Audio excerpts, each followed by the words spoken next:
Está no ar mais um Justiça do Trabalho na TV, uma produção do Tribunal Regional do Trabalho de Santa Catarina. Durante 2 anos, ele percorreu os tribunais regionais do trabalho, avaliando o desempenho e propondo recomendações para melhorar o serviço prestado pelo Judiciário Trabalhista. Estamos falando do ministro João Batista Brito Pereira, corregedor-geral da Justiça do Trabalho e nosso convidado de hoje. Pós-graduado em Direito Público, ministro do Tribunal Superior do Trabalho há 15 anos, ele vai conversar conosco sobre os desafios da Justiça do Trabalho. Bom, ministro Brito Pereira, seja bem-vindo ao nosso programa, é uma honra poder entrevistá-lo. Bom, muito obrigado. Feliz de atender o convite. Muito bem. Bom, ministro Brito Pereira, durante os anos 2014 e 2015, o senhor percorreu os tribunais regionais do trabalho, avaliando o desempenho deles por meio da correição.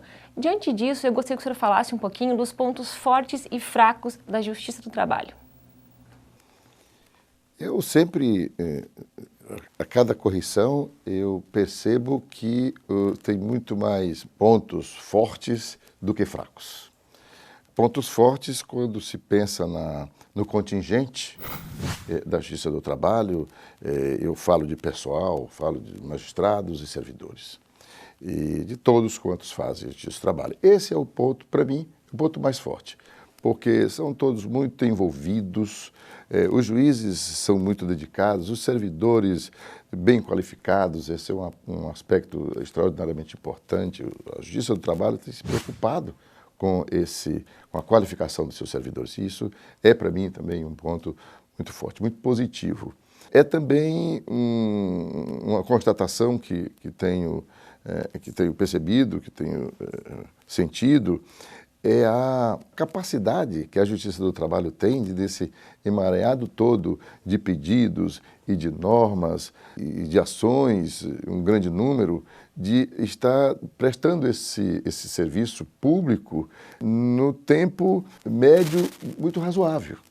Porque se tem aqui e ali alguns processos que demoram um pouco mais, é também porque, às vezes, demanda um pouco mais de estudo, são perícias, são diligências, enfim. Mas a Justiça do Trabalho, de um modo geral, tem atendido a essa exigência dos tempos atuais de uma duração razoável do processo. Portanto, a minha avaliação é de que tem muito mais ponto muito forte.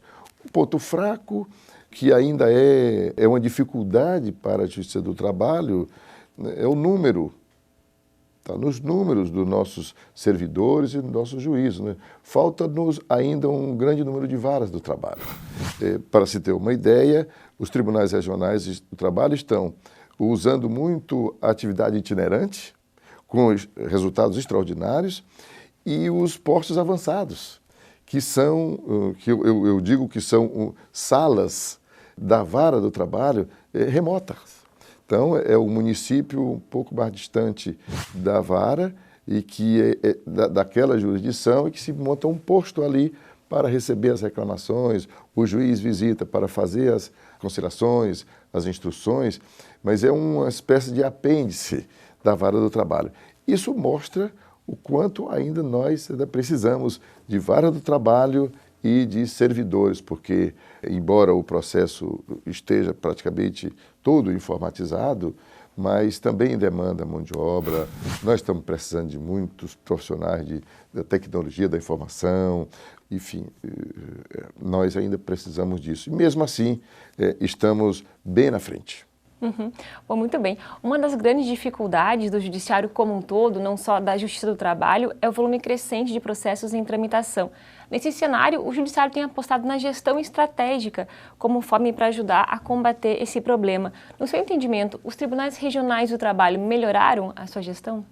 Sim, melhoraram muito a gestão, porque nós implantamos há poucos anos atrás um procedimento eletrônico de captação da nossa estatística, da nossa movimentação processual.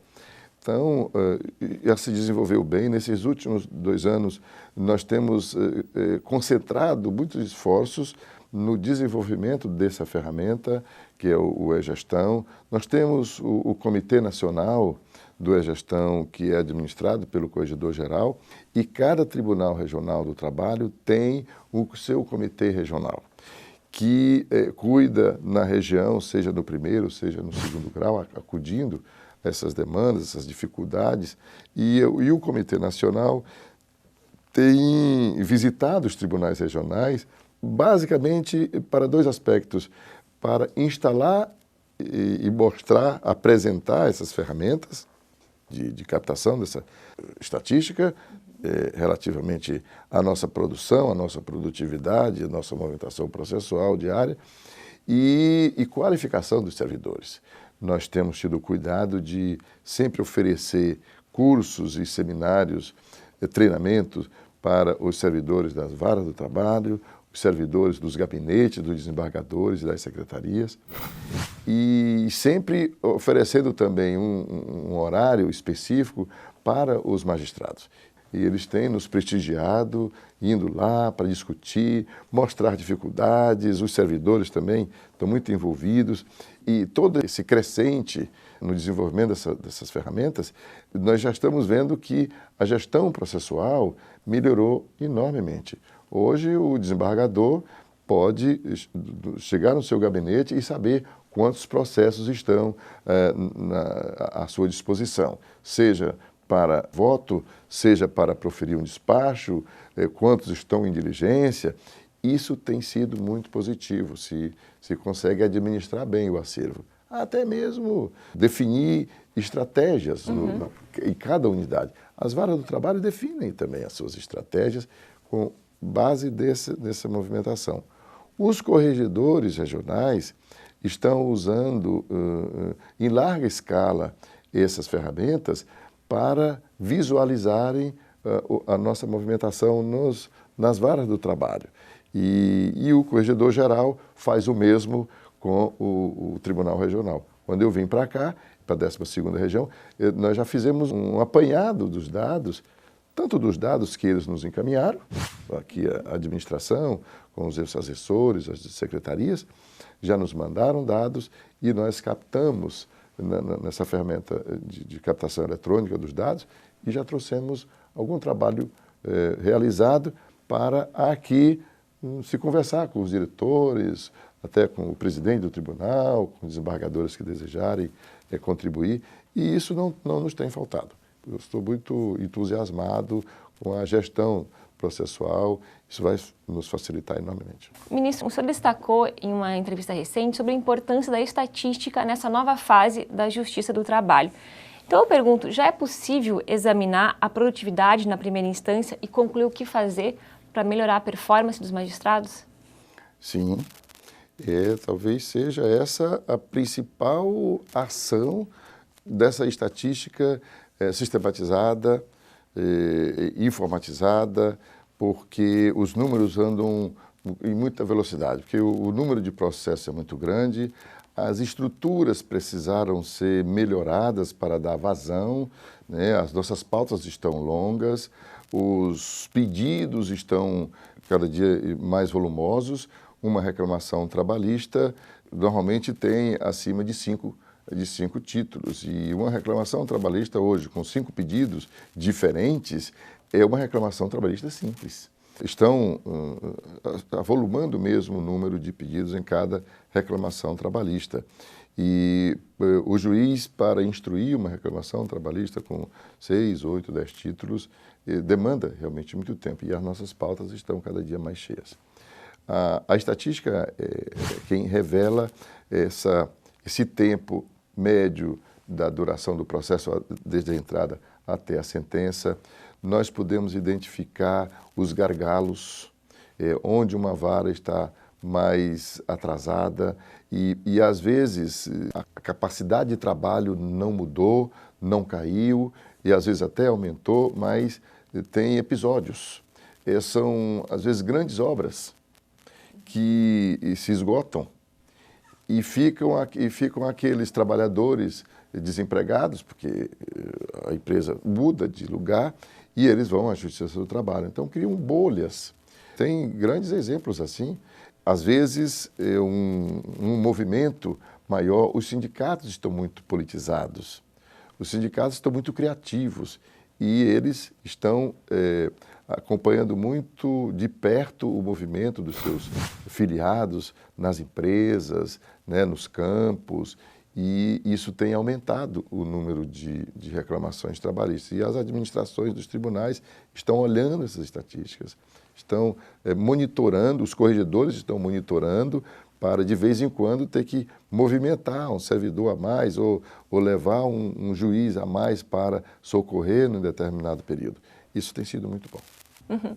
Bom, ainda falando sobre a questão da estatística, uma constatação interessante feita pelo juiz do trabalho Marcos Fava em entrevista no nosso programa foi a de que sempre lhe é perguntado sobre quantos acordos ele fez, quantas audiências, quantas sentenças foram prolatadas, e não é lhe perguntado quantos processos ele resolveu, ou seja, ele conseguiu dar o direito, né, efetivar o direito, fazer com que o credor receba o que lhe é de direito.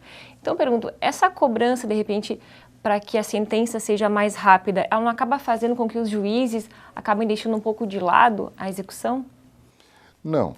Eu até compreendo que o juiz Marcos Fava, que é um dos melhores quadros da Justiça do Trabalho, homem experiente, estudioso, operoso, e eu compreendo que eu diria assim, essa queixa, porque falta mesmo essa cobrança ou essa pergunta, mas digo que a estatística pergunta.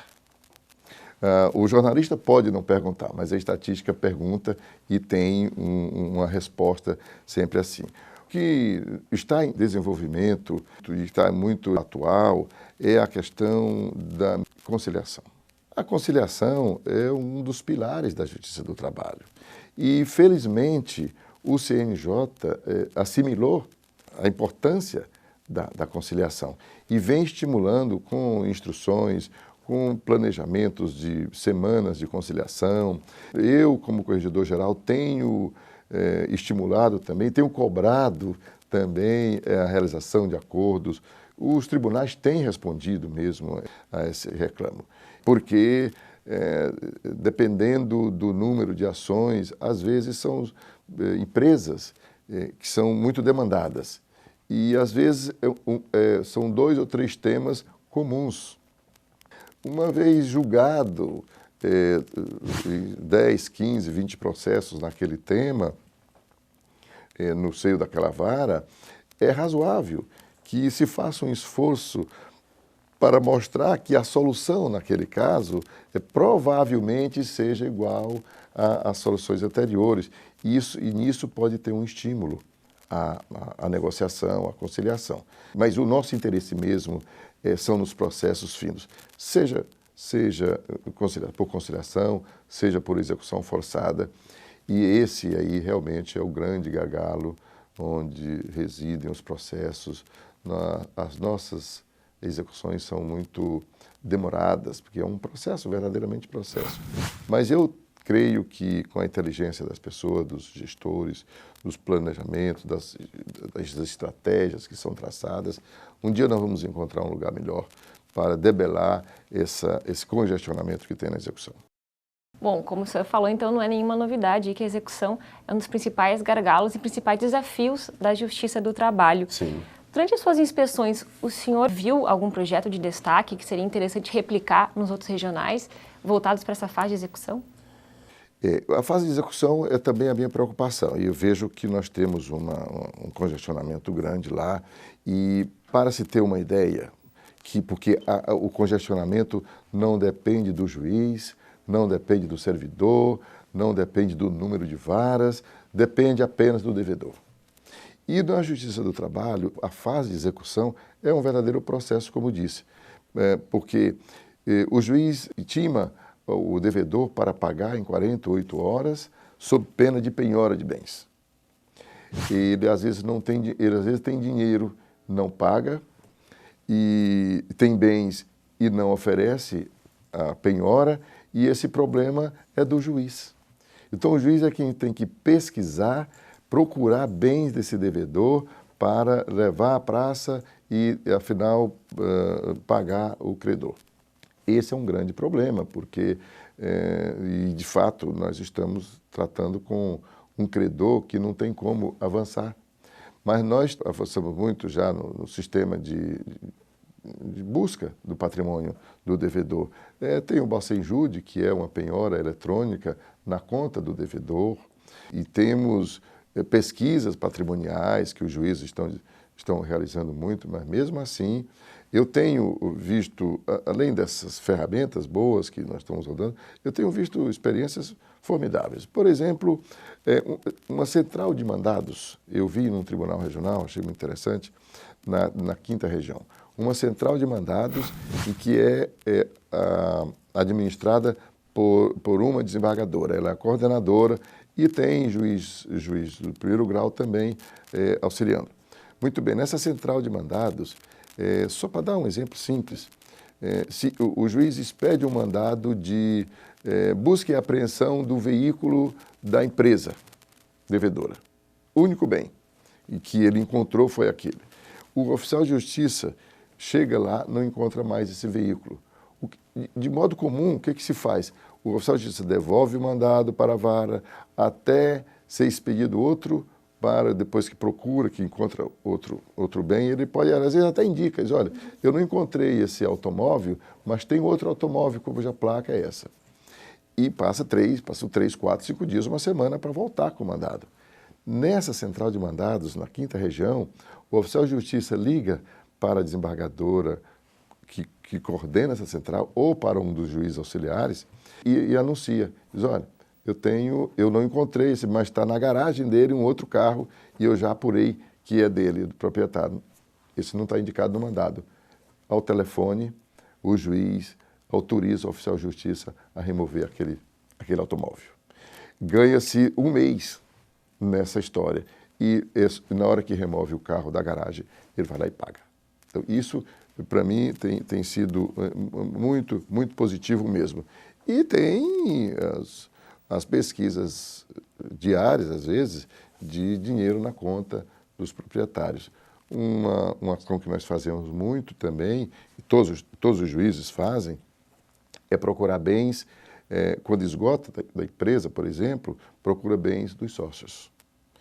Isso pode parecer uma violência, mas a violência maior é que, às vezes, se esconde o patrimônio em outro nome. E aí nós estamos também lançando mão desse bem para pagar. E mesmo assim estamos atrasados. Ministro Brito Pereira, o novo CPC, o novo Código de Processo Civil, previsto para entrar em vigor em março deste ano, permite o protesto em cartório da dívida trabalhista não paga. Como o senhor vê essa possibilidade? Posso confessar que não vejo com bons olhos, porque a despeito toda a credibilidade do cartório, toda a força que tem um registro cartorário, e eu sou oriundo de cartórios, eu trabalhei também em cartório, conheço bem a situação, penso que ao judiciário sozinho cabe encontrar meios e modos para garantir a efetividade das suas sentenças. Não creio que o registro da sentença no cartório para inibir o devedor de outras ações, empréstimos, venda dos seus imóveis, enfim, porque a venda de bens já é tratado na execução. A venda de bens do devedor quando não cumpre a sentença é fraude à execução. Isso para falar aqui de um modo genérico. E o bem de família é impenhorável, não tem jeito, o bem de família não é penhorável. Então, o registro no cartório onde está registrado aquele bem é inócuo. E para falar de apenas duas situações. Penso que o judiciário tem meios e modos para realizar isso. Os nossos juízes estão muito envolvidos com essa efetividade da sentença e não creio também que o registro dessa sentença vai diminuir o nosso acervo. Não creio. Acho muito melhor esses ambientes de pesquisa que nós temos, o Infojude, o Simba, o Bocenjude, que é mandar a penhora direto do depósito bancário, enfim, nós estamos andando. O que me parece que seria importante era mudar o nosso processo de conhecimento para já se ter talvez um procedimento que evitasse os incidentes da execução e que se concedesse, por exemplo, posso até adiantar aqui uma ideia que sempre imaginei, nós temos muitos recursos contra uma sentença. Uma sentença no primeiro grau tem recurso para o Tribunal Regional do Trabalho, tem para o TST e às vezes volta o tribunal uniformizar sua jurisprudência, segue de novo para o tribunal. Então é um movimento muito grande esse processo.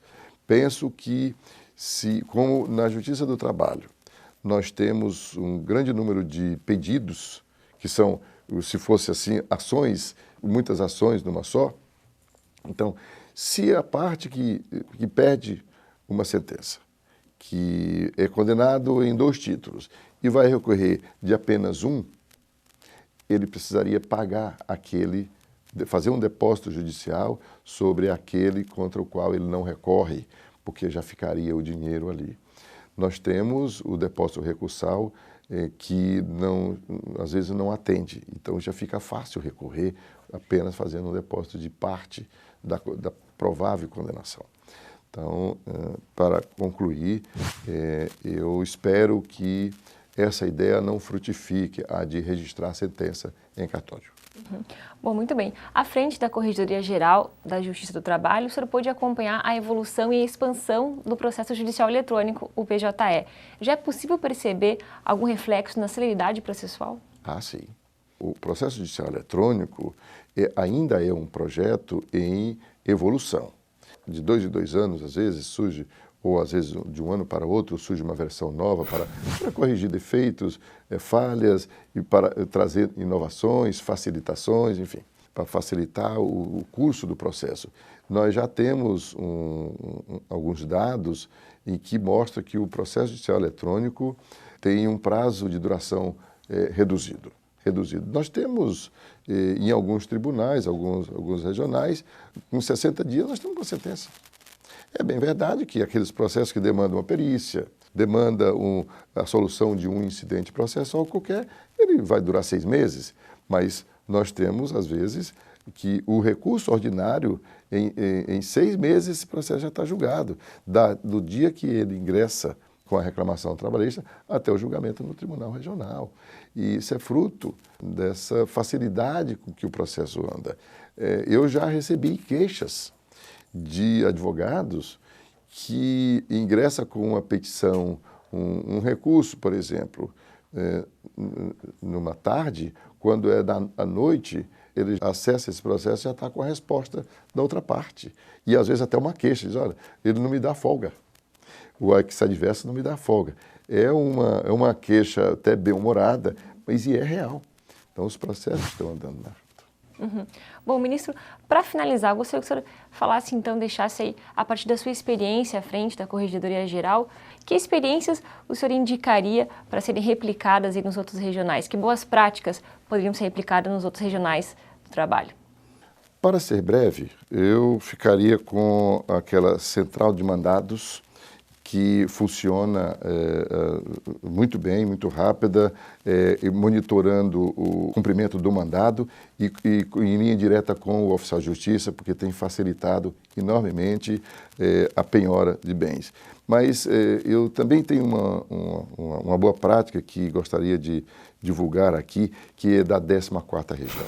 A 14ª Região realiza sessões no tribunal e o desembargador, às vezes, não está em Rondônia, está numa missão outra, às vezes, e certamente viajando fora da capital, às vezes fazendo correição, o vice-presidente, o corregedor, e ele participa da sessão por videoconferência.